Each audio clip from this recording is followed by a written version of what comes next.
Good morning, students. Welcome you all for the fourth lecture of Strength of Material Circuit. And today we are going to cover up the numericals on the topics which we have covered in the previous lecture. Okay. So we had covered the topic of simple space and strain, and the formula is also given to you in the previous lecture. So let us start the numerical.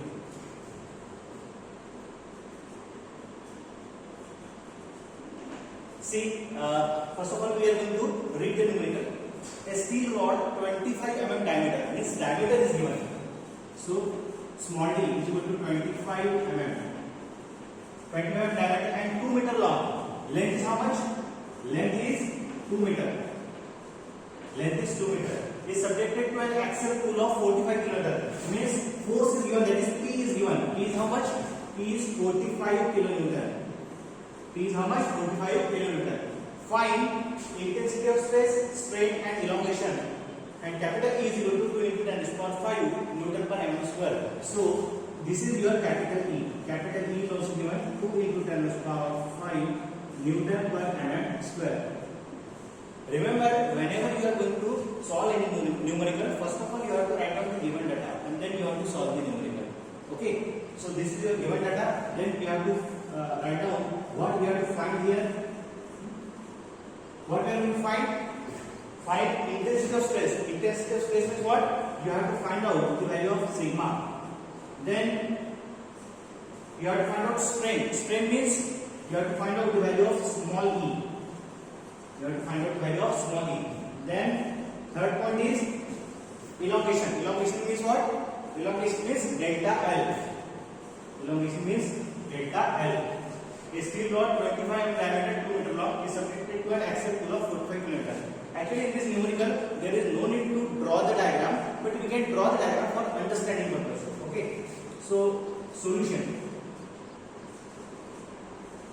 What is what in numerical given? There is one rod. This is a rod having length how much? Length is 2 meter and 25 mm diameter. So the diameter is 25 mm. Diameter is how much? 25 mm.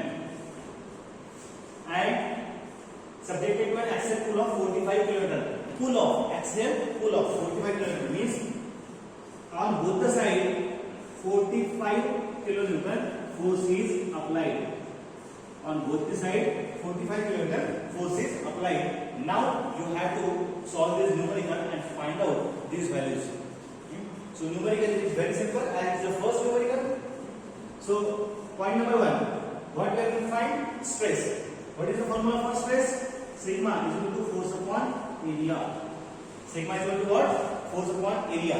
So I already covered in that either you have to find out all the values into Newton and mm or kilonewton and meter square. So most of the values are in mm, so we can convert it the meter and kilonewton value into mm and Newton. So 2 into 10 to the power 3 mm. 2 into 10 to the power 3 mm. And 45 kilonewton? 45 into 10 to the power 3 Newton. Is it clear? So this conversion should be covered up earlier. Now we have to find out the value of sigma, that is stress. So stress is equal to, what is the value of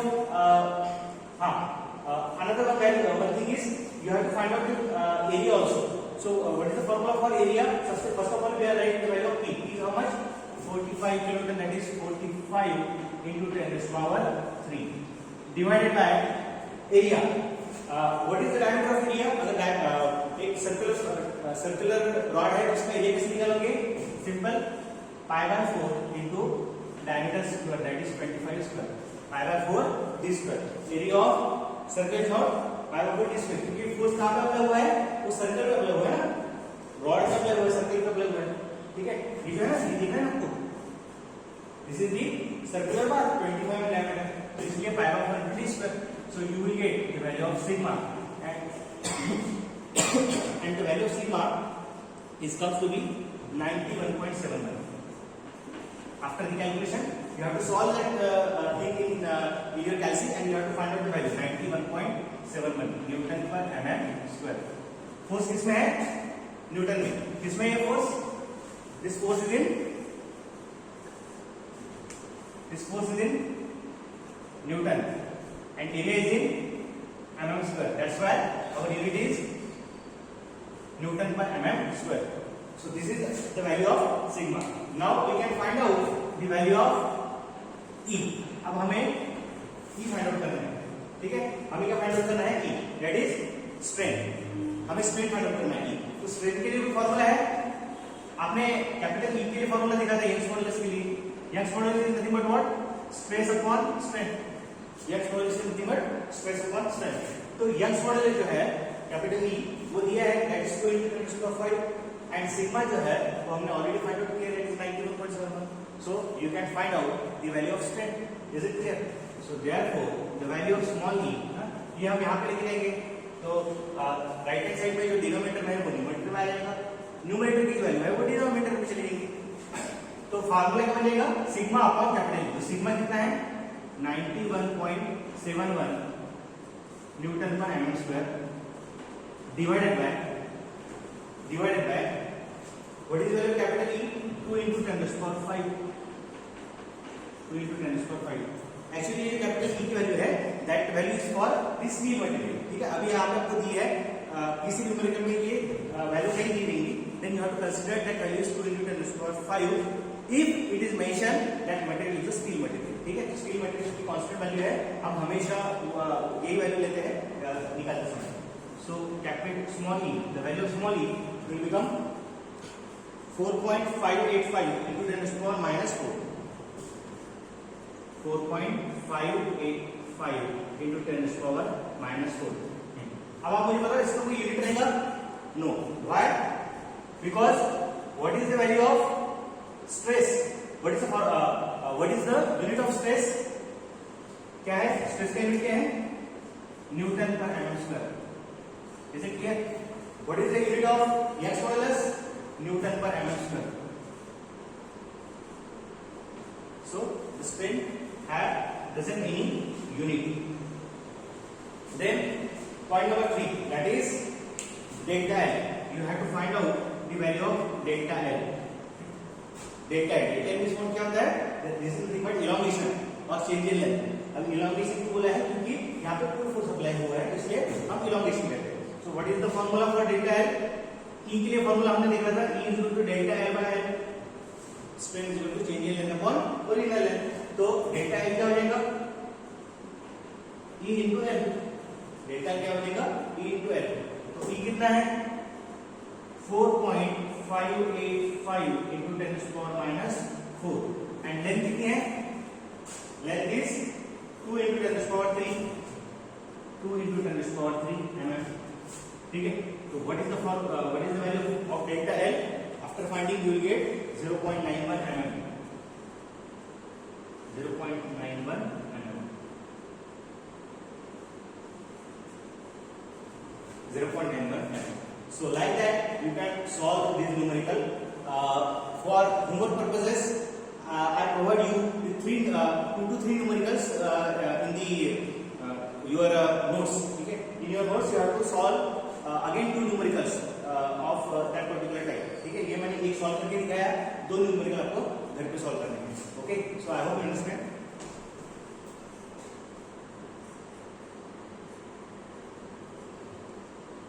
okay, हाँ,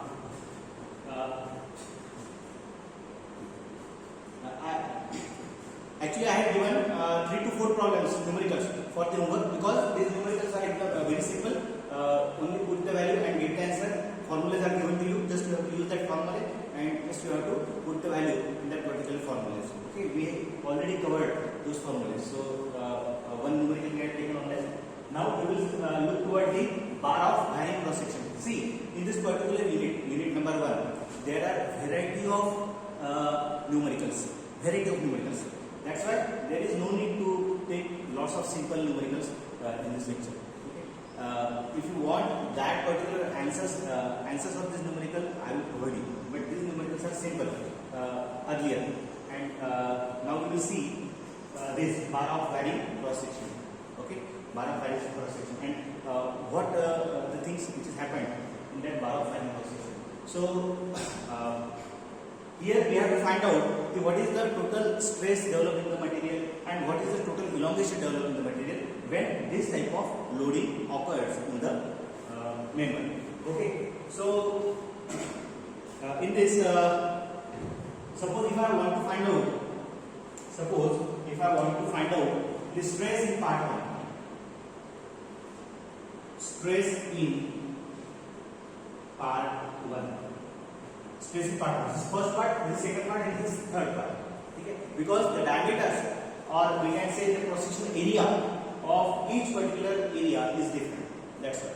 Okay, this is the length. यहाँ अगर आप यहाँ से देखोगे तो ये एक स्क्वायर भी रह सकता है और सर्कल भी रह सकता है. ठीक है, डिपेंड्स कि किस तरीके से हम क्या अलोंग द लेंथ पे से हम इसके जैसे इसको हम देख रहे हैं तो इसको हम कैसे ड्रॉ कर सकते हैं. अगर हम इस तरीके से देख रहे तो कैसे ड्रॉ करेंगे. ठीक है, और मैं इसे टेंसिल फोर्स अप्लाई करता हूं तो ऐसे अप्लाई करेंगे. तो इसका क्रॉस सेक्शनल एरिया क्या है, इसका क्रॉस सेक्शनल एरिया स्क्वायर भी रह सकता है सर्कल भी रह सकता है. पर जब आप यहां से देखोगे तब आपको पता चलेगा. Is it clear? तो ये डायग्राम आप समझ गए होंगे. That particular portion may be a circular portion और may be a square portion. ठीक है, सो स्ट्रेस इन पार्ट 1, अगर मुझे पार्ट 1 का स्ट्रेस निकालना है तो स्ट्रेस जो है सिग्मा 1 क्या हो जाएगा. What is value sigma? Sigma is nothing but, अब ये फोर्स यहां पे अप्लाई हुआ है तो यहां पे अप्लाई हुआ है और ये फोर्स इधर पे अप्लाई हुआ है, मतलब यहां पे जो भी फोर्स अप्लाई होने वाला है दैट इज आल्सो सेम. ठीक है, because the body should be in equilibrium condition. आपको इक्विलिब्रियम कंडीशन पता है ना. जैसे देखो मैं अगर दो साइड से फोर्स अप्लाई कर रहा हूं तो इसमें इलॉन्गेशन डेवलप हो सकता है और ये बॉडी मूव नहीं होगी. बट सपोज अगर मैंने यहां से अगर ज्यादा फोर्स अप्लाई कर दिया, what happen? The body will come in its motion, the body will move. What is the reason behind that? Because from the right hand side, from my right hand side, I apply more amount of force rather than left hand side. And suppose if I apply more force from left hand side, then it will move like this. But suppose if I apply equal force on both the sides, then the body will not move, and that is called as the equilibrium condition. Is it clear? That is called as the equilibrium condition. So if the body is in equilibrium, whatever the force we apply at this particular point, same force we have to apply at the another point. That's why what is the value of stress here? Sigma is nothing but force upon A1. Is it clear? Sigma 1 is nothing but force upon A1. ठीक है, अब आप मुझे बताओ ये हो गया stress. What is deflection? Deflection in part 1 क्या हो जाएगा? Deflection part 1 that is delta 1 is equal to PL upon AE. Change in length निकाला ना लेंथ, तो डेल्टा 1 क्या लेगा? अब P तो एक ही है, सेम ही है, यहाँ पे उतना ही है, यहाँ पे उतना रहेगा और यहाँ पे उतना रहेगा. सो P तो P ही रहने वाला है. What is L? L will become L1. What is A? A will become A1. What is E? It is depend on which type of material is this. Suppose all these three materials are different, then their value of E is also different. But if same material we use, then the value of E is also same. तो यहाँ पे आप E1 लिख सकते हो, ये अगर same है तो ठीक है, डिफरेंट है तो अलग लिख देंगे. ठीक है, that is the deflection of part 1. Then similarly stress in part 2. Similarly, stress in part 2, that is sigma 2. क्या होगा sigma 2? sigma 2 क्या होगा? यहाँ पे अगर आप स्ट्रेस निकालोगे तो P अपॉन A2 क्या हो जाएगा?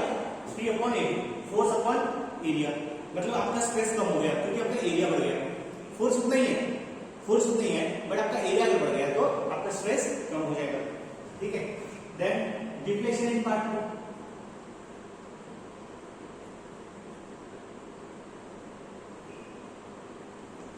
Deflection in part 2. तो डिफ्लेक्शन इन पार्ट 2 क्या हो जाएगा? Delta L2 PL upon AE. तो P क्या हो जाएगा? P तो P से भी है. ठीक है, यहाँ पे कुछ अलग नहीं है, अगर दिया है तो आप ले सकते हो, अगर नहीं दिया है तो आपको उतना ही लेना पड़ेगा। अब L दोनों की लेंथ सेम है क्या? नहीं, दोनों की लेंथ डिफरेंट है, तो P इंटू L2। और एरिया, ये एरिया और ये एरिया सेम है क्या? नहीं, यहाँ पे एरिया कम है, यहाँ पे एरिया ज्यादा है, so this is E2। What is your E? वो बताया नहीं है, अगर E अलग है तो E2 ले लेंगे, अगर सेम है तो E ले लेंगे, ठीक है। That is the definition of part 2। Similarly अभी क्या है आपका stress in part 3। Stress in part 3, stress in part 3। So sigma 3 क्या हो जाएगा? Sigma 3 is nothing but force upon A3। Sigma 3 equal to force upon A3। ये देखो यहाँ पे एरिया और बढ़ गया तो स्ट्रेस हमका और कम हो जाएगा। Sigma 3 equal to force upon A3। Similarly deflection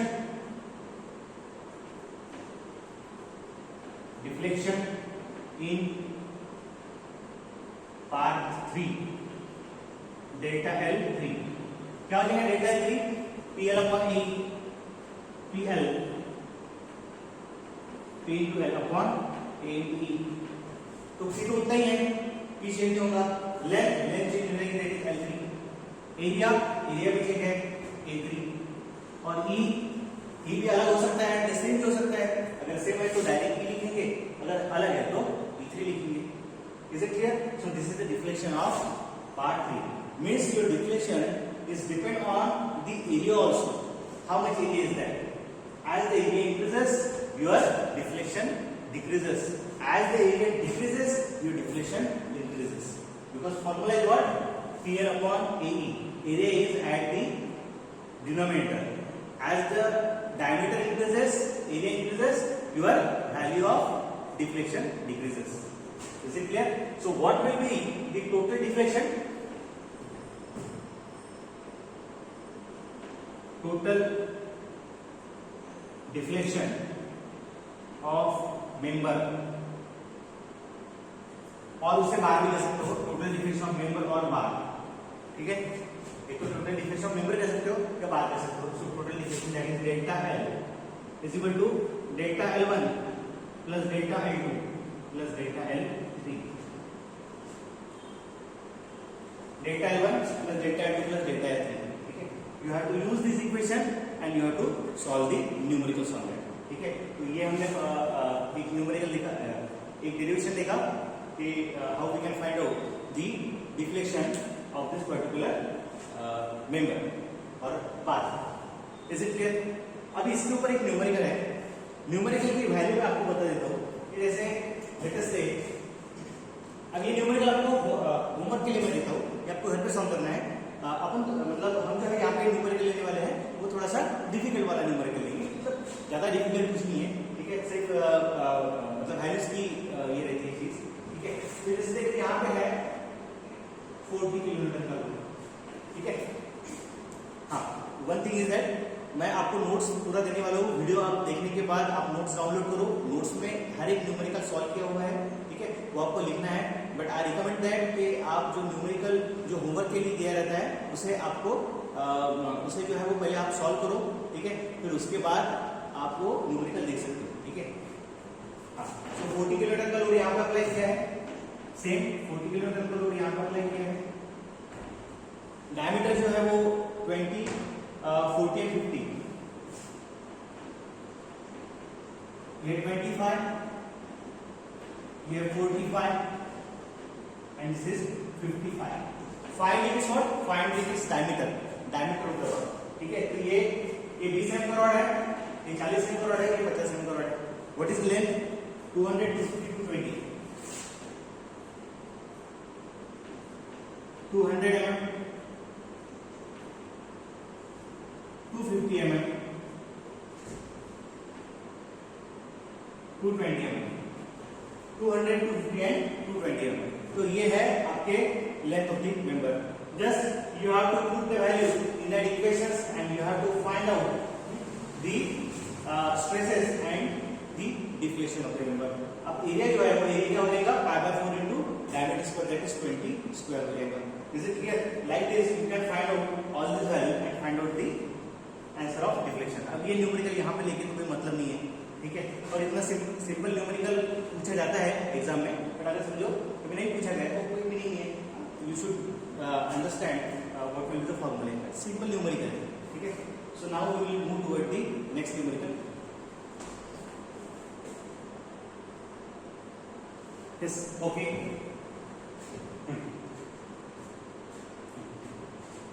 Now look at this numerical. A brass bar having cross section area 1000 mm square. मतलब ये जो बार जो है, ये जो रॉड दिया है, नंबर जो दिया है, that is having a brass material. ये पूरा brass material का बना हुआ है. मतलब यहाँ पे जो A1 है, A2 है और A3 जो है, that area is same. A1, A2, A3 area is same. And 1 minute. Find the total change in length of the member. Find the total change in length of the member. मतलब आपके यहाँ पे क्या find out करना है? You have to find out the delta L.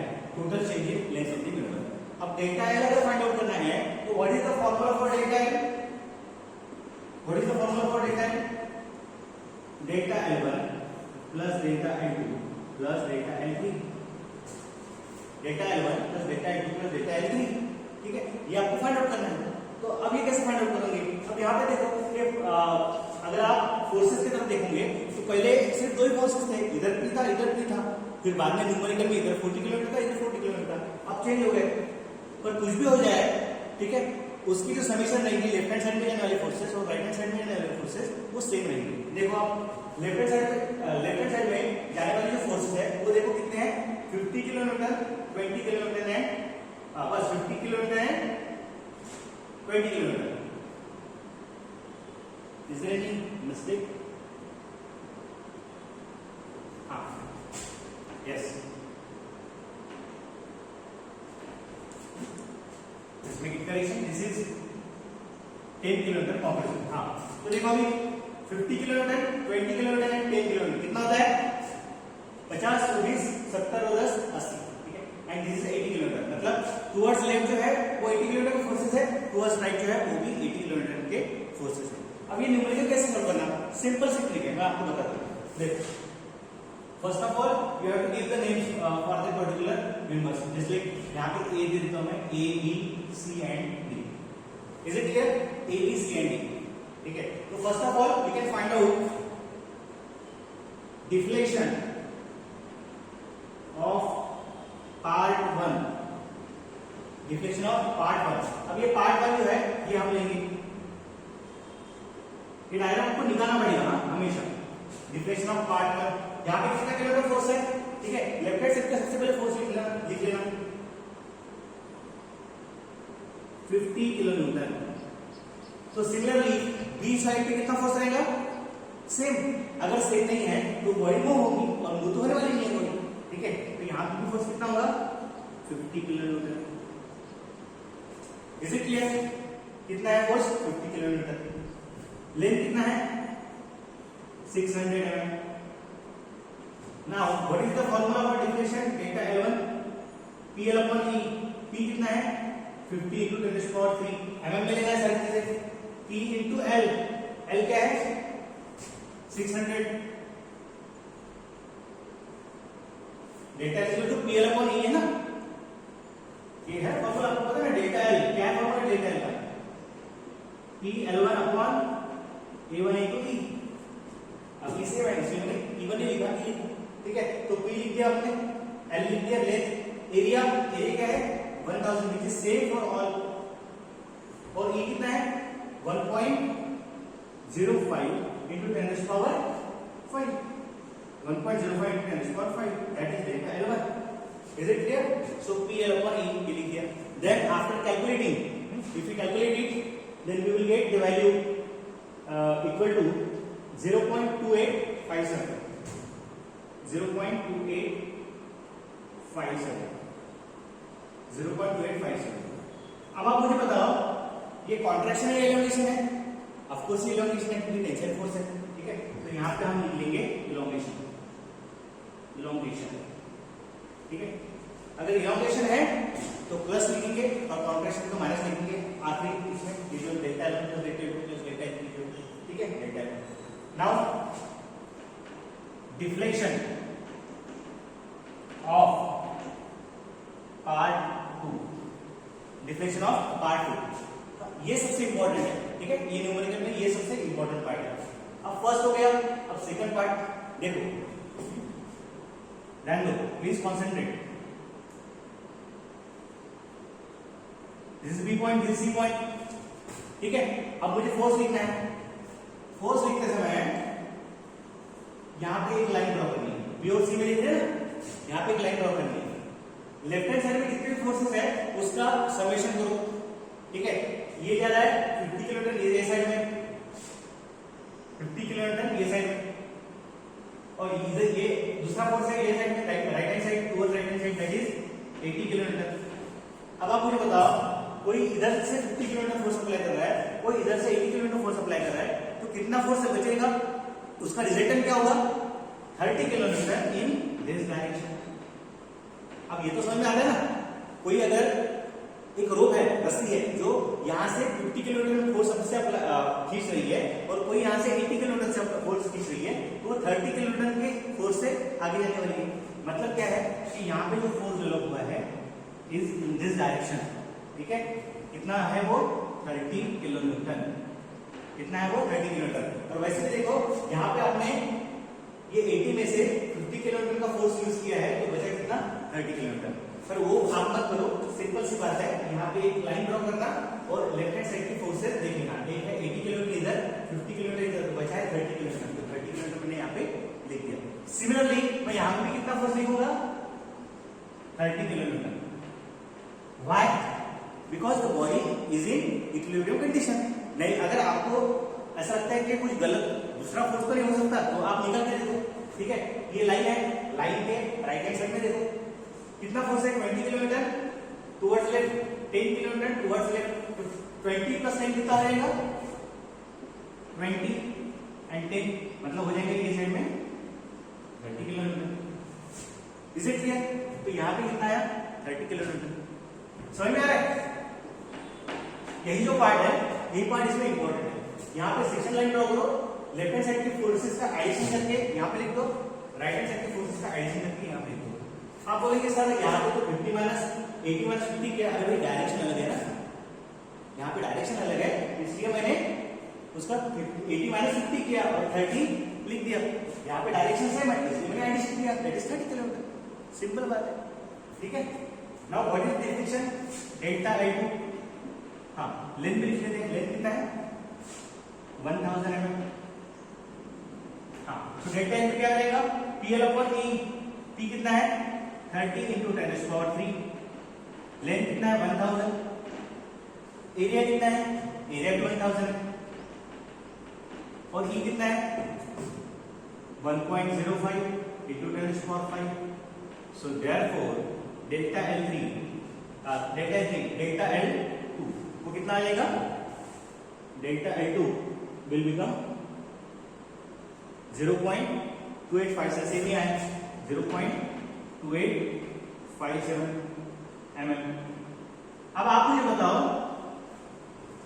ऐसा compressive force apply करने के बाद लेंथ बढ़ने वाली है या कम होने वाली है?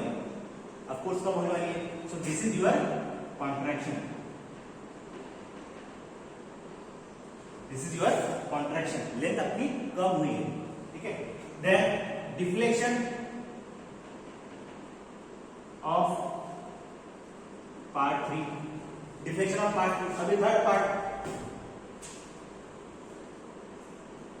अब थर्ड पार्ट में आपको ध्यान देना है कि जो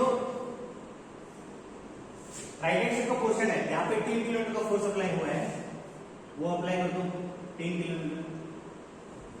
और लेफ्ट हैंड साइड में अगर आप देखोगे तो कितना रहने वाला है, वो भी 10 किलोमीटर रहने वाला है। अगर आपको लगता है कि 10 किलोमीटर कैसे आया, तो आप कैलकुलेट कर सकते हो। देखो इधर ये जा रहा है 80 किलोमीटर, ठीक है, ये है 50 और ये 70, मतलब 80 में से 70 गए तो 10 बचे और ये डायरेक्शन में। Is it clear? अगर आप इसका समेशन करोगे तो आपको 10 किलोमीटर इन दिस डायरेक्शन ही मिलने वाला है, ठीक है, तो उतना कैलकुलेशन करने के अलावा सीधे सीधे यहाँ पे जो 10 किलोन्यूटन है वही आप यहाँ पे लिख सकते हो। अगर आप यहाँ पे भी करोगे कैलकुलेट, ये 50 किलोमीटर आया तो इधर 50 क्यों आया, क्योंकि देखो 80, 20 and 10 माइनस 2 50 किलोमीटर मिलेगा। Is it clear? सिंपल सी बात है। Then we can find out the deflection delta L3 is equal to कितना हो जाएगा, 10 into 10 raised to power 3, 10 into 10 raised to power 3 multiplied by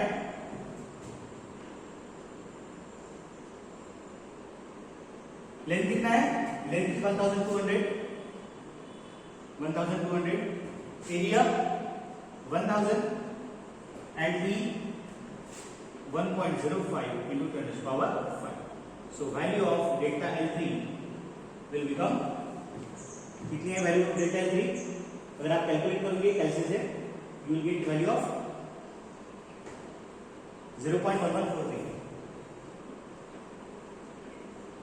0.1143 delta L3 is equal to 0.1143। अब आप मुझे बताओ ये इलोंगेशन है या कॉन्ट्रैक्शन है? ऑफ कोर्स ये कॉन्ट्रैक्शन है क्योंकि कंप्रेसिव फोर्स है, contraction. Is it clear? This is your contraction. Now what is total change in length of member? Delta L, ये मैं यहाँ पे सॉल्व करके दे रहा हूँ, न्यूमेरिकल में अच्छे से पूरा हर एक चीज लिखी है। Total change in length of member that is delta L, delta L1 plus delta L2 plus delta L3, वो सारी चीजें लिखी है। For understanding point of view हम यहाँ पे डायरेक्टली लिख लेते हैं। So delta L equal to क्या बनेगा, delta L1 plus delta L2 plus delta L3, है ना। Delta L equal to delta L1 plus delta L2 plus delta L3। तो डेल्टा L1 कितना है, 0.2857। ये इलोंगेशन है तो ये प्लस रहेगा, प्लस 0.2857 प्लस डेल्टा L2 है। अब डेल्टा L2 देखो कॉन्ट्रैक्शन है, कॉन्ट्रैक्शन है, लेंथ कम हो रही है, लेंथ कम हो रही है मतलब माइनस होगा। सो माइनस 0.2857, ठीक है। अब ये यहाँ पे देखो डेल्टा L3 वो भी कॉन्ट्रैक्शन है तो ये भी माइनस होगा। So minus 0.1143। तो आपका ऐसे क्या आएगा, अब ये तो बढ़ जाएगा। So minus 0.1143। So it indicates that 0.1143 mm contraction.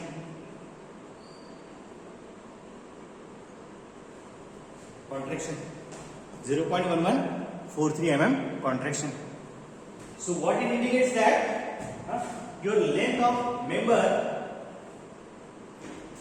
what it indicates that 0.1143 mm